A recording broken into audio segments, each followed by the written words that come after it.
Whether it's your first time in the Fourth Age or you are a returning player looking to get a better handle on the mechanics, this video is aimed at you. Today we're going to look at some great tips for playing the Middle-earth set mod 4th Age Total War Dominion of Men. For those of you new to the mod, this is a mod for Rome Total War Barbarian Invasion that is set in Middle-earth after the events of the War of the Ring. And so today we're going to be looking at how to understand those mechanics and how to best use them to ensure your experience is the best. Your first choice is going to be to determine whether you want to play one of the many Mannish factions or one of the two non-Mannish factions. If you click the non-Mannish option, you'll see that there is a Dwarven campaign and an Elven campaign. These are both going to take place on the same map of Middle-earth. It's just going to be a way for the developers to allow the factions to behave in a way that makes sense. We don't need to know too much about the details there, but if you want to play the elves or the dwarves, this is how you play them. Otherwise, you'll go back and choose Mannish campaign. At the Mannish campaign, you will be presented with this selection of different factions, and there are a lot to choose from here. If you happen to see my guide videos on which factions are the hardest and which factions are the best for your first campaign, that will give you a rough idea of the type of faction you may want to choose. But another thing you can do is just looking at this menu, notice the difficulty factor for each faction. Now, this is not an indication of what difficulty you should be playing the faction at. This is just an estimation on the part of the developers as to how hard we thought these factions would be for the player. So as you can see, Adunabar is laughing at live dragons. That corresponds to the highest difficulty, or very hard. So we imagine that this is going to be one of the most difficult factions to play. On the other hand, Dale is estimated as home in time for tea, or an easy faction to play. And so that's the faction we're going to be looking at today. Finally, on this screen, you also will want to make sure that you've got the campaign difficulty set to decidedly Tookish, that is medium campaign difficulty, and the battle difficulty set to bull roaring, which is hard. Of course, you can change those as you wish, but just know that for the best results, this is going to be the recommendation. For the unit size, we do recommend large, but there is a patch for a huge unit size version of the mod. If you would like to play with those larger, more epic feeling unit sizes, you can, but download the patch for that, and I will have a link to that in the description of this video. And as the campaign begins, you'll be presented with this intro video with a bit of background text describing the faction, giving a bit of its history in these early years of the Fourth Age, and potentially giving a few hints about what you can expect from your neighbors and the general campaign situation. You'll want to click Resume Campaign, of course, otherwise checking the X will just bring you back to the campaign main menu. So the first thing we're going to look at in terms of tips for this video is the characters. The Fourth Age trait system is very robust, very organized, and I imagine for many people, very unusual. In most mods for Rome Total War or even Medieval 2, you see characters acquire traits over the course of their life. They may start off with no traits or just one or two traits, but in Fourth Age it's very different, and in fact, you can think of this general trait structure as kind of the skeleton of the character or their personality, giving a good overview of their strengths and weaknesses. Every character is going to have their trait profile structured in basically the same way. If it's a king or an heir, you'll see King of Dale or heir or whatever that faction's title is for the faction leader and the heir. But underneath it, you will find their governance traits and their commander traits. We'll look at those two first. In terms of governance traits, your first overarching governance trait is going to be one that indicates the general ability of that governor. This may be adept, this may be expert, it may be inspired, or it may be, on the other hand, inept or incompetent or something along those lines. So you could get bonuses or penalties. Here you can see that our faction leader is getting some modest bonuses to trade income, income tax collection, and land tax collection. But that's not the only thing to consider in terms of governance, because these three traits underneath are going to give some more information. Here we see that he is extravagant, which is giving him even more trade, but on the other hand, an increase to construction costs. He's also scheming, which gives him security versus enemy agents, as well as an increase to troop training costs, indicating that he is perhaps more comfortable with agents and not so familiar or comfortable with the more straightforward the military aspects of his realm. And he's also lenient, giving him some bonuses to public order at the cost of penalties to law and security versus enemy agents. In terms of his generalship traits, he is a competent commander, which has no bonuses or penalties, so he's kind of middle of the road here. And in terms of the more detailed 3 aspects of his commander traits, he is a spendthrift, which gives a bonus to morale, but hurts the amount of plundered gold when he takes over a settlement. He's a defender, so he's going to be better at defending in the field than he is at defending in a fortified area or attacking. And he's easygoing, which is giving him even more morale, but a penalty to movement points. So again, some pros and cons for this character, both in terms of governing a settlement and in terms of leading an army. I would probably tend to put him as a governor because he does get those bonuses. The modest 5% increase to construction costs is potentially the biggest problem here, but that can be offset because he will eventually, if he becomes the governor of a settlement, get a trait that allows him to become attuned to that settlement, which will offset those construction increases. But now let's look further down the trait tree and see what else we can find.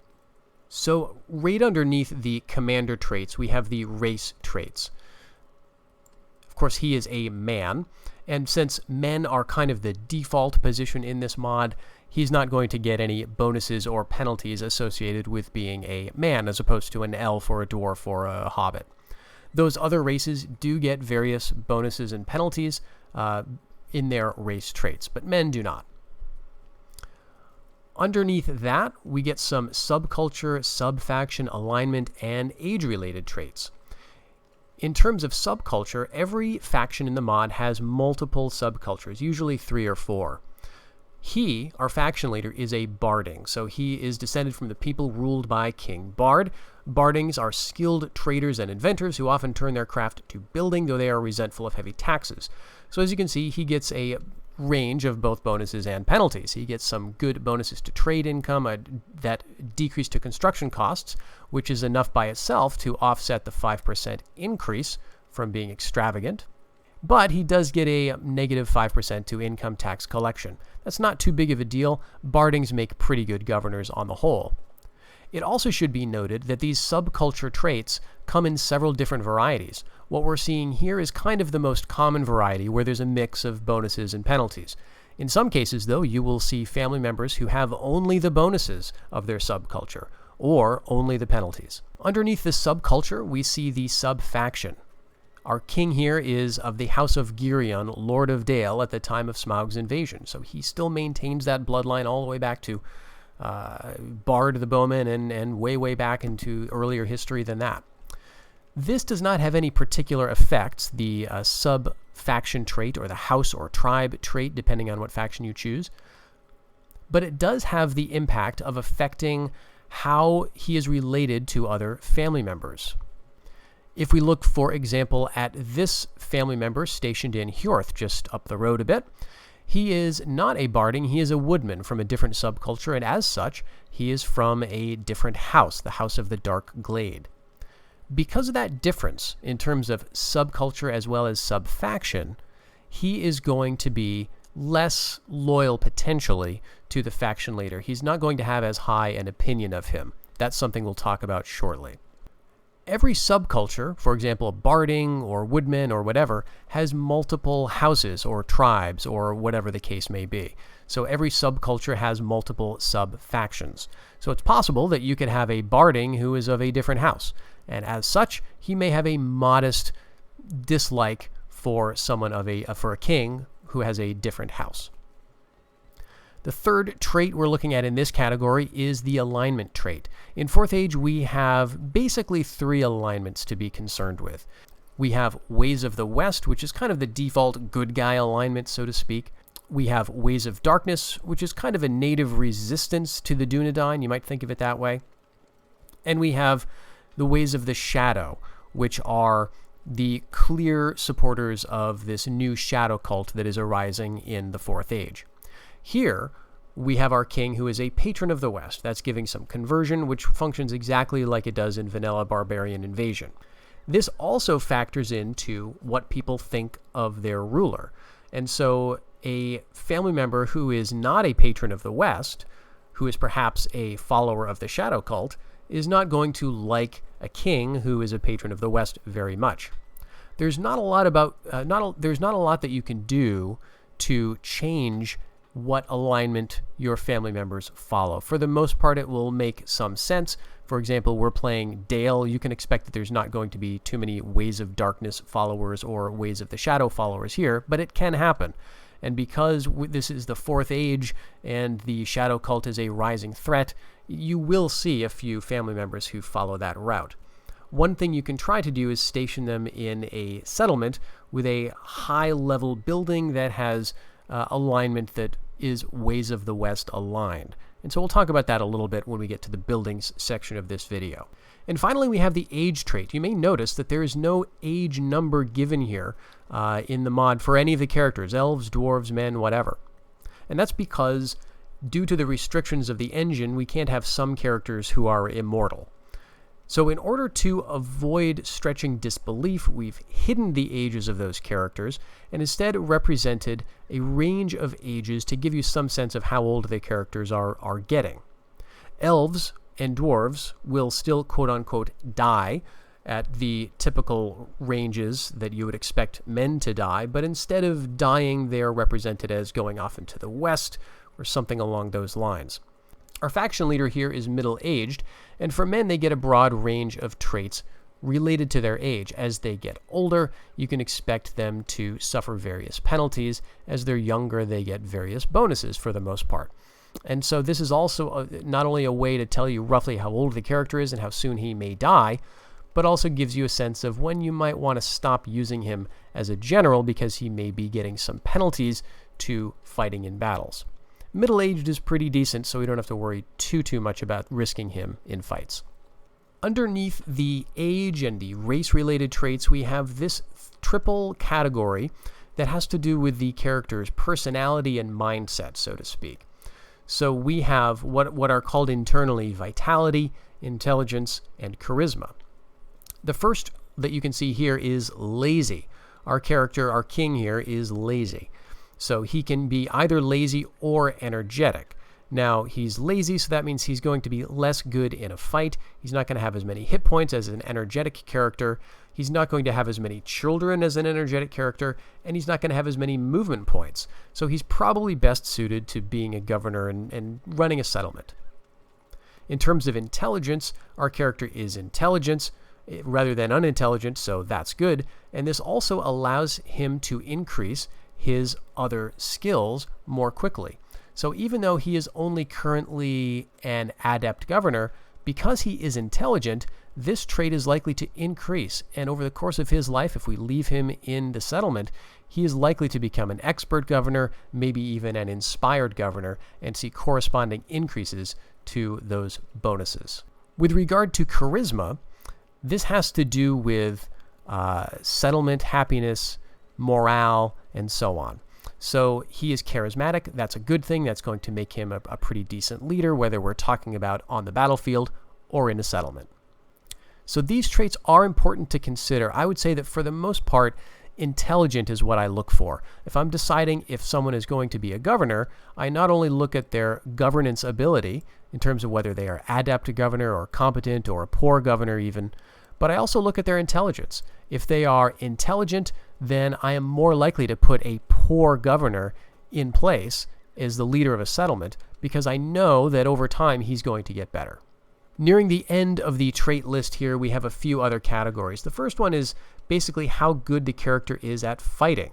Now, this character, in keeping with his other traits, is not the best. So he's definitely, as we look at this in detail, is definitely suited to running a settlement rather than risking his life in battle. -2 to commander's hit points, -1 security versus assassination attempts. This can range, of course.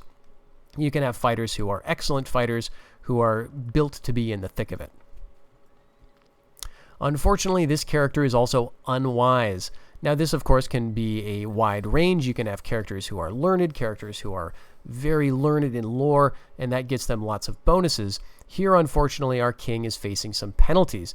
and minus 6% to land tax collection, and 6% increase to construction costs. But again, we can offset those by just leaving him in the settlement for a little while to become a better governor.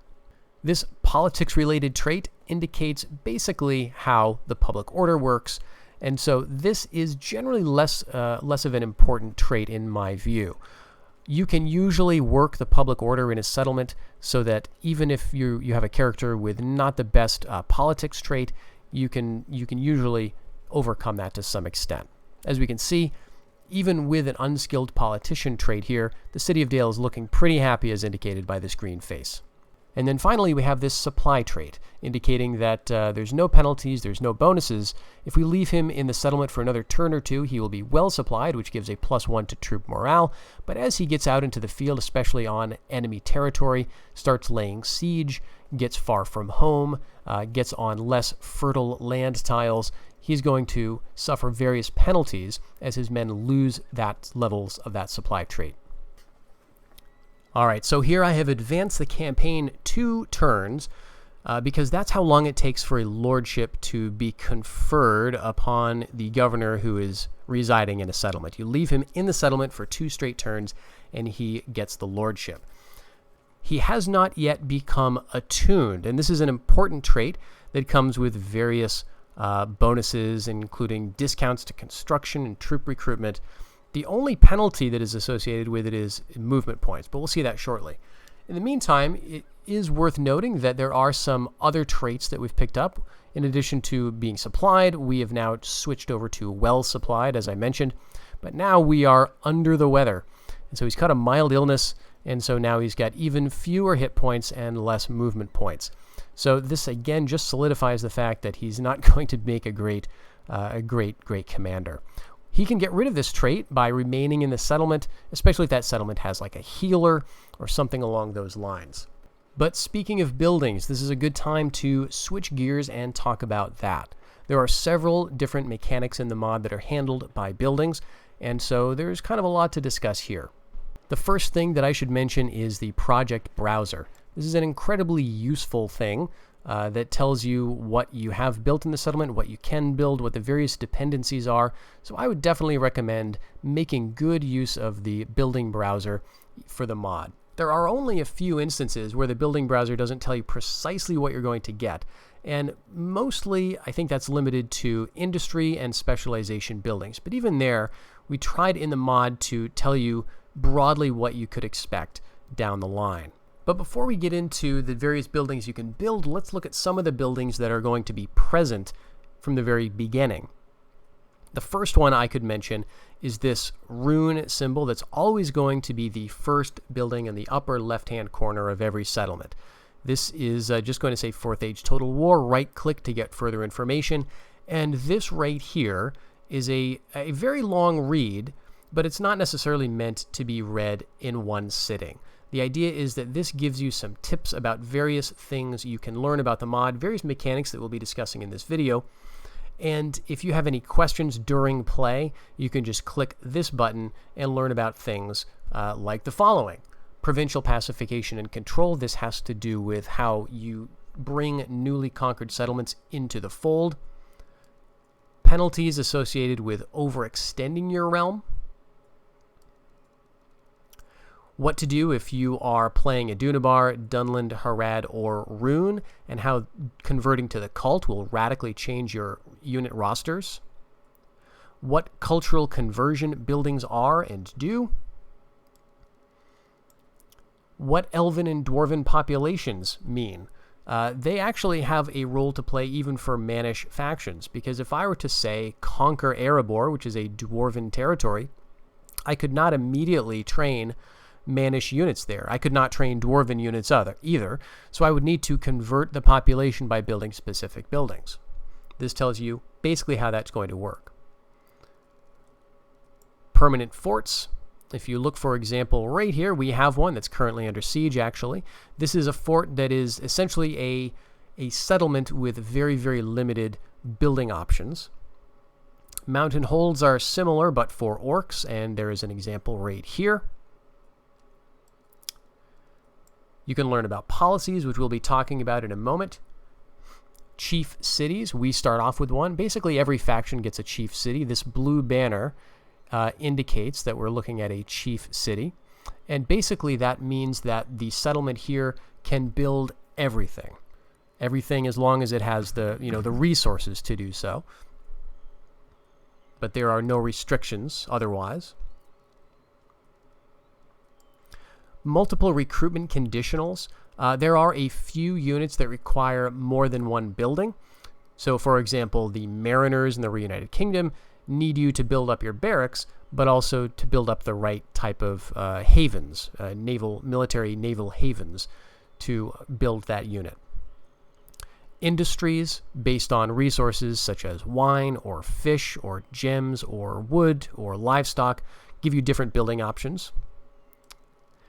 And importantly, there is a restriction in terms of embarking your units onto boats. You can disembark anywhere, but you cannot get your men onto a boat outside of a port.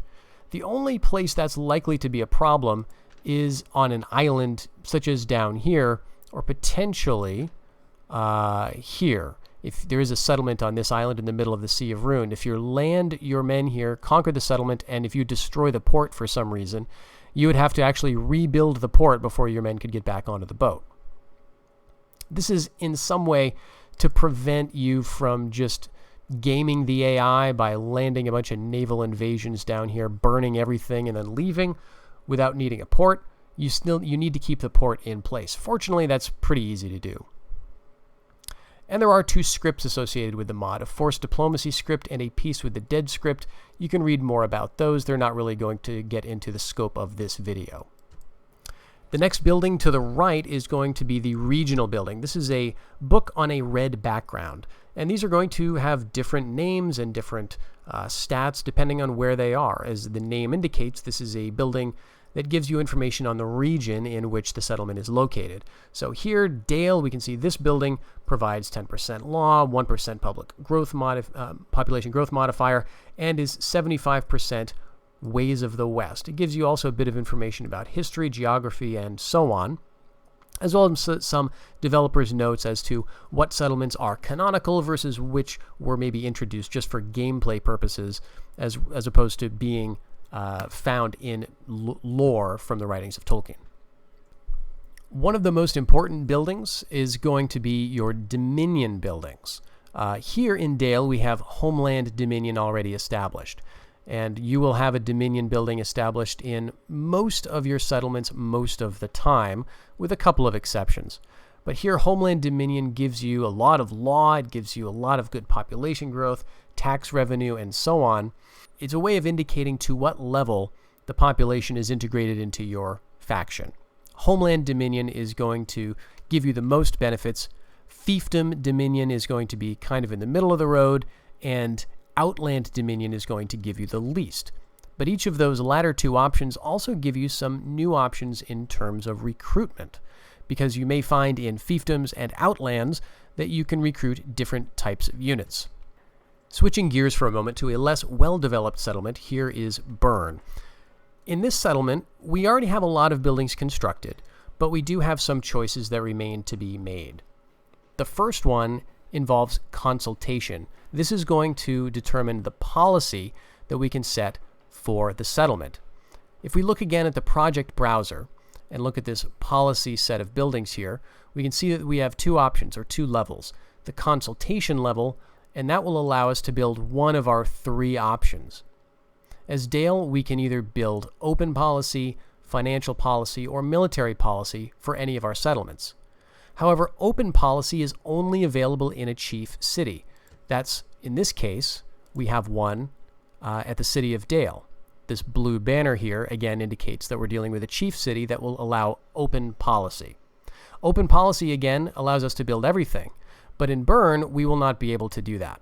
Let's go ahead for now and queue up consultation, and we'll end the turn and see what our options are afterwards. So now with our consultation built, we have the 2 options of financial versus military policy. These buildings are both going to do similar things, but they essentially restrict certain types of buildings from being built.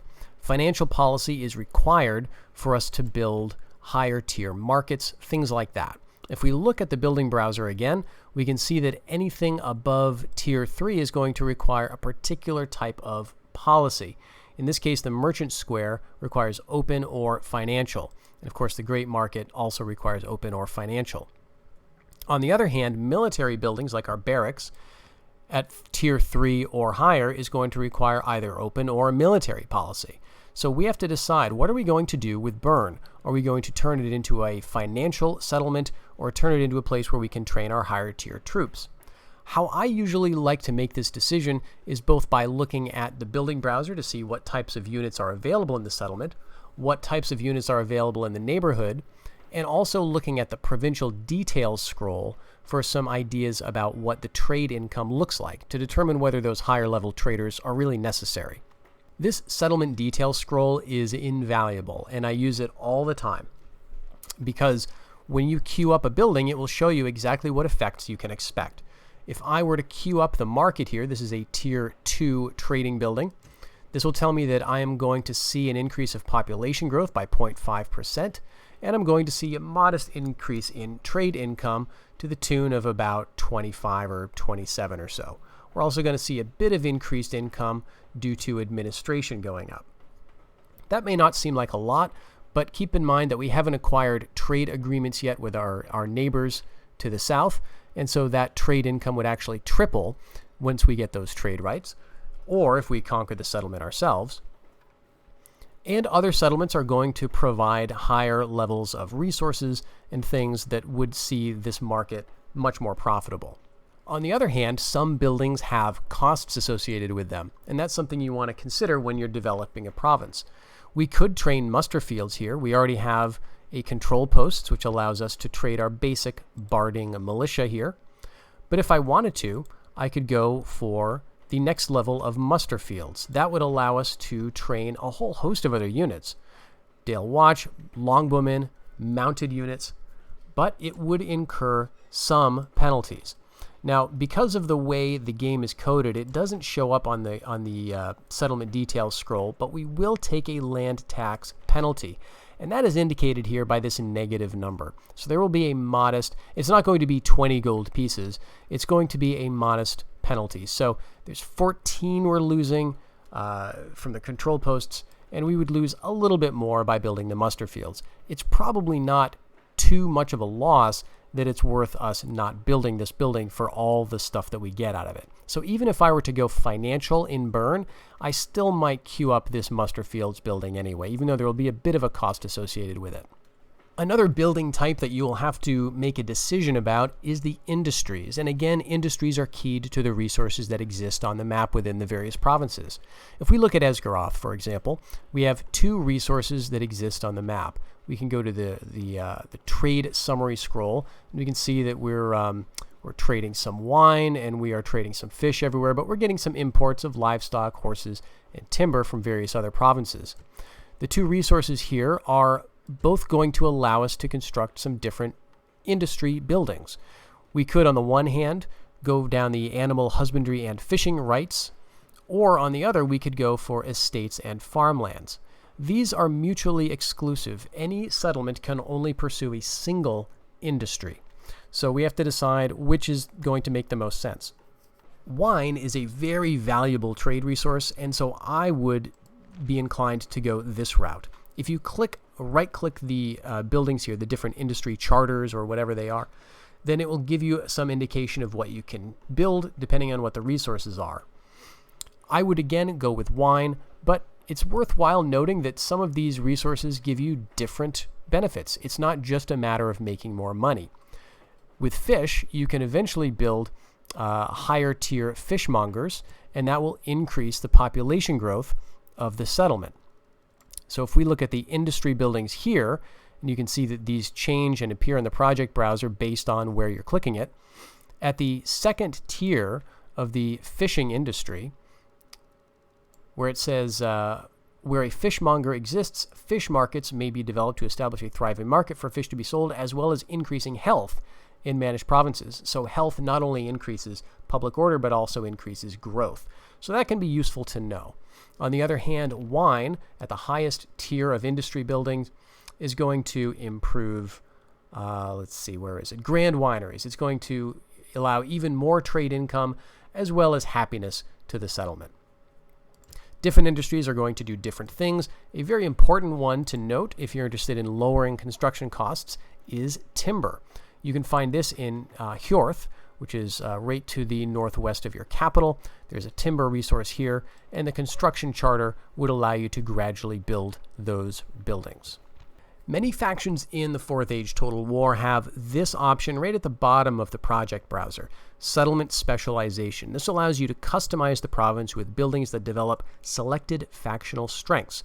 And so this is one of those buildings that again provides you with a choice that are not all shown just on the project browser themselves. But you can right-click it and it can tell you what type of things this will allow you to build. This is your settlement specialization. This is your building that basically allows you to build all of these unique specialization buildings. And Dale gets quite a few of them. I think 6 or 8 or so. There's just a lot of options here. So you can read about the various choices here. Military assimilation gives you higher quality troops outside your homelands. Levy outposts gives you different local levy types. Trading posts, as you might imagine, increases trade. The Dwarven Armory increases the armor for troops recruited here. Toy Workshop increases trade and happiness. Emissary headquarters get you better emissaries, and also, importantly, decrease the costs and times for provincial pacification. And the Siege Workshop gets you some ballistas. So lots of options for Dale. Dale gets the most options for city development, but other factions get a lot. However, some factions get none. Some of the smaller factions or the more recent upstart factions on the map do not get the option to specialize in this way. Those factions usually are more difficult to play, so for your first campaign, it's probably a good idea to choose one of the larger factions like Dale or Rohan. And another building that you will find in every settlement is a building with a picture of a book and your faction symbol on it. This is going to be present in every settlement, even if it's a settlement that you don't own. If I looked at Arab Gobel, if I were to get a spy down here, I would see that there is a Dale building located here as well. This is just a factional building, and the idea behind it is to give you some tips about the faction and some suggestions for expansion. So this is something you can read just to give you some thoughts about what you might do for a strategy. So now that we've advanced a couple of turns, we can see that some of the traits for our governors have changed a little bit. And one of them is the Opinion of Liege trait. This is something that we didn't see in our faction leader because, of course, he is the liege. He does not have an opinion about himself that we really care about. We are concerned about what all the other family members think of the king. And unfortunately, a lot of them are not going to be feeling too good about their king. Here we can see it's right under the race traits, right under the vitality, intelligence, and charisma traits. The Opinion of the Liege is going to be one of these. It's going to be either discourteous, supportive, staunch, or some other variation of that. This individual is discourteous, and as you can see, at the very bottom of this large tooltip, he's getting some significant penalties to trade, income tax collection, land tax, and some other penalties. So this is not a good thing, and we want to increase his loyalty or his opinion of his liege. How can we do that? Well, some of it is out of our hands. However, the thing that we can do that is relatively straightforward is lower taxes everywhere and try to work up the authority of our faction leader. I've already done a video on authority and opinion of liege, and so I'll link that down below to give you a more complete understanding of how that works. But in a nutshell, lower taxes, making money, having more allies than enemies, and expanding your territory are going to be the ways that you can increase your faction leader's authority, which in turn affects the opinion of liege of his various subjects. And lastly, we could say a couple of things about the battle aspects of the mod. While for most players, the battles are going to be probably fairly straightforward in the sense that if you've played the base game, if you've played mods based on Rome Total War or just Total War games in general, you have a good sense of how battles function. However, 4th Age does have a few quirks. In some mods, for example, the game may be a matter of gradually building away from your low-tier units and replacing them with higher-tier elites. In 4th Age, however, that seems to be overall a less viable strategy. You will almost always have some use for your lower tier units, even if they seem to perform very similarly to higher tier stuff. Let's take a look, for example, at the 2 versions of Longbowmen that we can train as Dale right from the beginning of the campaign. We've got Barding Longbowmen, which are available at tier 2, and we've got higher tier Longbowmen of Dale. Both of these are Longbowmen. Both of them have similar range. Both of them have similar-ish stats. However, there are differences in those stats and differences in unit size and difference in cost that are worth considering.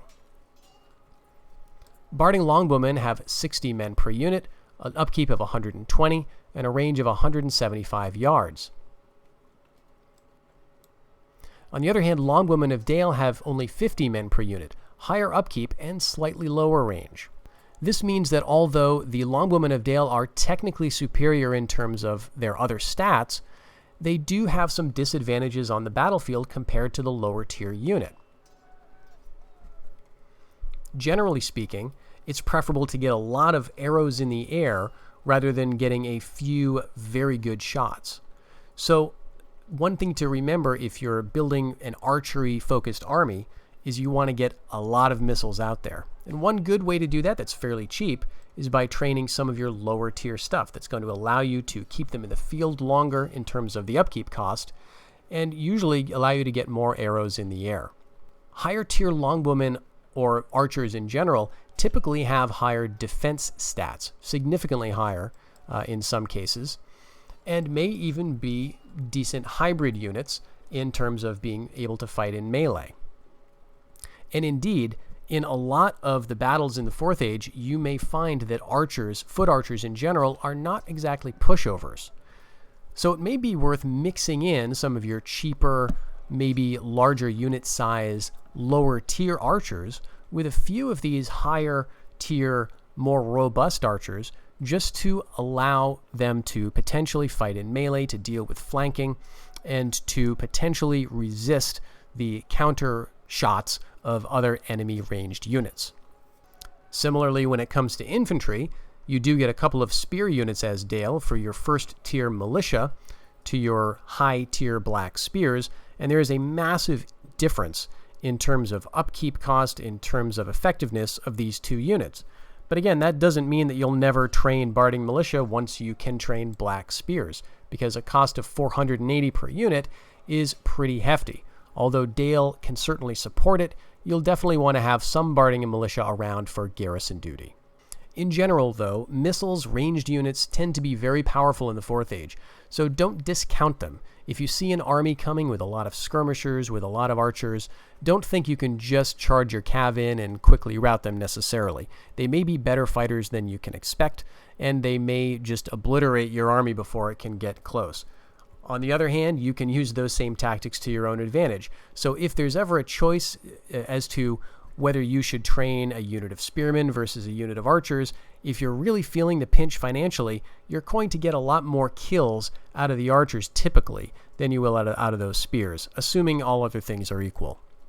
Well, this is just a quick video to give you some overviews about the basic mechanics, some things that might be a little different from the base game or from other mods, and hopefully some things to get your feet under you for maybe your first campaign, or maybe the first campaign where you really want to dive in to the specific mechanics of the 4th Age Total War. You can certainly play a game without worrying about all of these things, and you can even do well. But I find it fun to kind of work with the designed mechanics for the mod, and you can find that pretty rewarding yourself as well. In any case, I hope you enjoyed. Good luck in your campaigns, and until the next one, take care.